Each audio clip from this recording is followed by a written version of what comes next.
Hello, hello, how is everybody? I've got my two pooches down here, so again, if they interrupt me, I apologize. Patty, quit! Scratching himself. Yeah, Levi's giving me this look like, really, Mom? So, what I want to talk about today is something that I think we all do. I know I just did it today. There's several different ways we set our dogs up for failure, and one of them is not training often enough. I think there's a big misconception about, once a service dog is fully trained and they're just done and they're perfect forever and they know all their tasks and then you never have to work on it again. So untrue.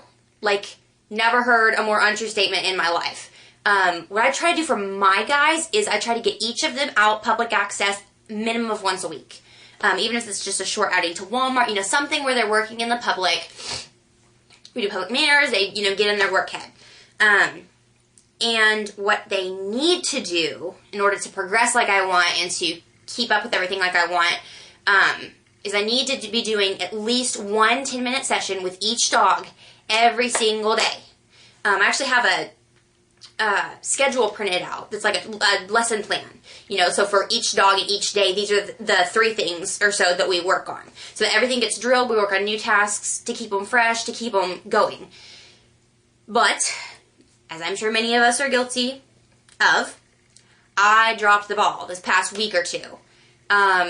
School has been crazy. Work has been crazy. Life has been crazy. I've been in and out of the dentist. I went to the ER last week. It's just been completely insane. And then I've got the 2 dogs that I'm training, and I'm chronically ill, and I'm exhausted all the time, and I'm starting to go back to vaulting, and I'm still doing my tumbling, and it's just I'm being pulled a million directions at once, and that's not even trying to get my Never and assistance dogs going, which I'm trying to put lesson plans for that, when I have the time and figure out how that's going to go, and a million things. A million and one things. So I've been exhausted, I've been lazy, and I just really let it go. So Levi, until tonight, he hadn't been out in at least a week, maybe 2, because I hadn't been out much other than, work in the gym and, places that I go and do my thing. And then the times that I had gone out, I'd taken Batman. So Levi had really not been out, and we hadn't been training at home all week. Nothing got done this week. So I took Levi tonight. I was just going out with my friend. We were going to get some pizza. We went to Target, easy peasy. I'll take him. He'll get to be out. He was an ass. Again, keep in mind that most of the stuff that was driving me absolutely batty is stuff that probably the average person didn't notice. But I could tell he was misbehaving and he was driving me insane. One of his things lately, and I'm not quite sure what the deal is with it, but he's gotten to where he stresses out in the car. He happily jumps in the car and he happily jumps out of the car. But that in between where he's riding in the car for the last month or 2 has just been, he pants, he won't lay down, he just really seems stressed. I don't know if he's getting car sick. I would thought maybe it had something to do with our car accident, but he didn't start that until a good month or so after the accident. With normal ride time in between there. So I'm not sure what his deal is yet. I haven't quite figured that out.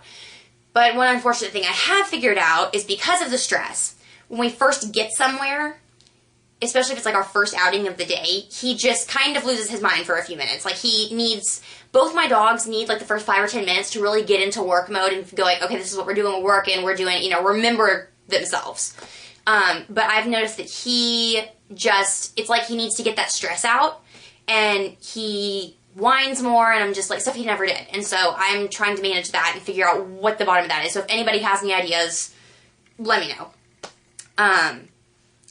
And so I got him there, and another thing with him that I really need to work on, again, if you have ideas, let me know. I'm a little bit lost on this one, too. He's really, really herd sour. That's what we call it with horses, where they just constantly want to be with the pack.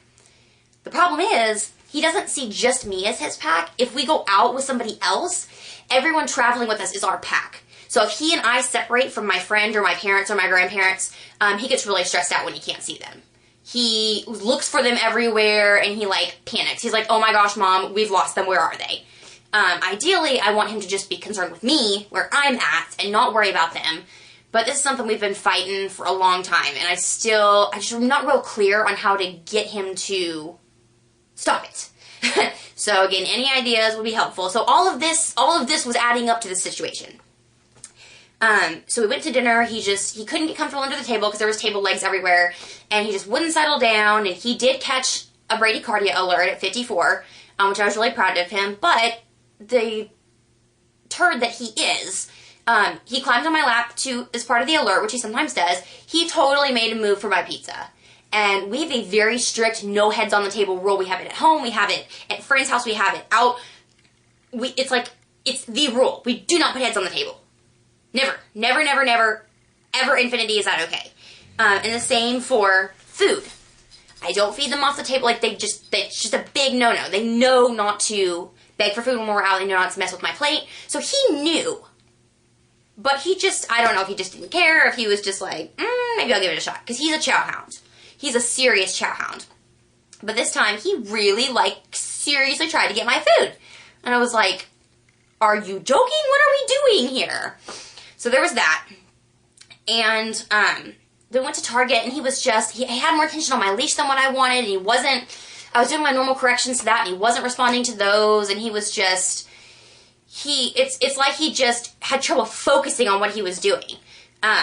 We actually saw a Doberman service dog in there. I was super excited. We saw him from afar, so I did make an idiot out of myself, but I love Dobies. I love them so much, and I really want one for my next service dog. So I saw one, and I was like, Dobie! Sorry, choked myself. Thank you, Levi. And he saw the dog, and we have done extensive practice with ignoring dogs. He's ace at that. And he didn't do anything, but he looked at it, and he was very interested, and he considered embarrassing me in that scenario. And I was like, don't you dare. So he just, wasn't... I tell my dogs all the time, act like you have a brain. And he was not acting like he had a brain. And he's fully trained. He's been fully trained. But I have not been working with him at home, and I've not been taking him out regularly for the past couple weeks. And it showed. I know all dogs, regardless of how much you've been working with them, have bad days where they don't want to listen, or they don't, they're just not feeling it that day. But I know that most of this was completely on me. I have no one to blame but myself, and it really wasn't fair to him that I was getting frustrated with him when I hadn't been doing the work, at home. So, I apologize for that. I'm sorry. I dropped the ball. But yeah, that's something that people don't realize, is that having a working dog, especially a service dog, but really any kind of working dog, is a commitment to continuing education, to continue training, to drills, to, your dog being fully trained means nothing. Training never stops. Learning never stops. And you have to work constantly to keep them in tip-top working shape, both mentally and physically. It's a huge responsibility, and that's the other thing people don't get about having a service dog, is it's wonderful. I wouldn't trade it for anything. I love my boys, but it is work. It is hard work. It is not an easy thing to do. To deal with the public, and to make the expense, and to do all the training, and it's huge. It's a huge responsibility. And part of that responsibility is continued training, and working at home and everything when you're tired and when you're busy, and that's what I haven't been doing. But I just want to encourage all of you guys to, never stop with that. Keep on a regular schedule. Every single day. You can take a day off here and there. They get one day off during the week when I'm just literally not home all day. But it needs to be done. It needs to be done regularly, all the time. That's the only way they're going to stay in tip-top shape and be there for you in that emergency. Do that thing for you when you're screwed and can't do it yourself. But anyway, that's my soapbox for today. Continue training. Very, very important. I'm going to try to do better, and hopefully they will do better as well. So I'm going to film an update here in a second, because again, I've been gone a million years, and I'm sorry, and everything has just, so I'll do a short one, but we'll catch you guys in the update.